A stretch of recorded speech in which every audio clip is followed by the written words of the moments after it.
Welcome to SR news. Telangana ముఖ్యమంత్రి రేవంత్ రెడ్డి సంచలన వ్యాఖ్యలు చేశారు.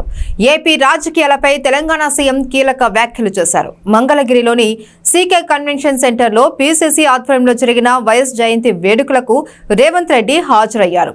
రేవంత్ రెడ్డితో పాటుగా తెలంగాణ డిప్యూటీ సీఎం భట్టి విక్రమార్క, మంత్రులు పొంగులేటి శ్రీనివాసరెడ్డి, పొన్నం ప్రభాకర్, దుద్దిల్ల శ్రీధర్ బాబు, కొండా సురేఖ హాజరయ్యారు. ఈ సందర్భంగా మాట్లాడిన వారు రేవంత్ రెడ్డి ఏపీ రాజకీయాలపైన, కడప లోక్సభ ఉప ఎన్నికలపైన కూడా కీలక వ్యాఖ్యలు చేశారు. కడప లోక్సభ ఉప ఎన్నికలకు సంబంధించి ఈ మధ్య సోషల్ మీడియాలో పలు కథనాలు చక్కర్లు కొడుతూ ఉన్నాయి. మాజీ సీఎం వైసీపీ అధినేత వైఎస్ జగన్మోహన్ రెడ్డి తమ ఎమ్మెల్యే పదవికి రాజీనామా చేస్తారు అని, కడప లోక్సభ స్థానం నుంచి ఎంపీగా పోటీ చేస్తారు అంటూ వార్తలు వస్తున్నాయి. ఏపీ అసెంబ్లీకి వెళ్లే ఇష్టం లేక వైఎస్ జగన్ పులివెందుల ఎమ్మెల్యే పదవికి రాజీనామా చేస్తారు అంటూ వార్తలు తెగ వైరల్ అయ్యాయి. ఇక జగన్ కోసం వైఎస్ అవినాష్ రెడ్డి కడప ఎంపీ పదవికి రాజీనామా చేస్తారు అని, అన్నయ్య స్థానంలో పులివెందుల నుంచి బరిలో ఉంటారు అనే వార్తలు చక్కర్లు కొడుతున్నాయి. ఈ క్రమంలోనే కడప లోక్సభ ఉప ఎన్నికలను తెలంగాణ సీఎం రేవంత్ రెడ్డి ప్రస్తావించారు. ఏపీలో బీజేపీ పాలన సాగుతుంది అన్న రేవంత్ రెడ్డి బి అంటే బాబు, జే అంటే జగన్, పి అంటే పవన్ కళ్యాణ్ అని చెప్పారు.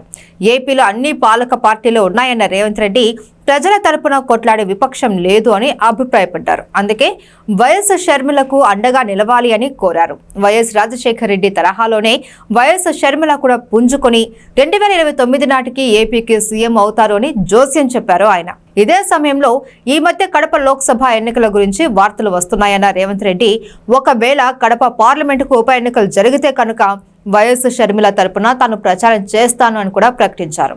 వైఎస్ షర్మిల విజయం కోసం కడప లోక్సభ పరిధిలో క్షేత్రస్థాయిలో ప్రచారం చేస్తాను అంటూ రేవంత్ రెడ్డి సంచలన వ్యాఖ్యలు చేశారు. అభివృద్ధి, సంక్షేమం అంటే వైఎస్ఆర్ గుర్తుకు వస్తారు అన్న రేవంత్ రెడ్డి ఎన్నేళ్లు గడిచినా వైఎస్ ను మర్చిపోలేము అన్నారు.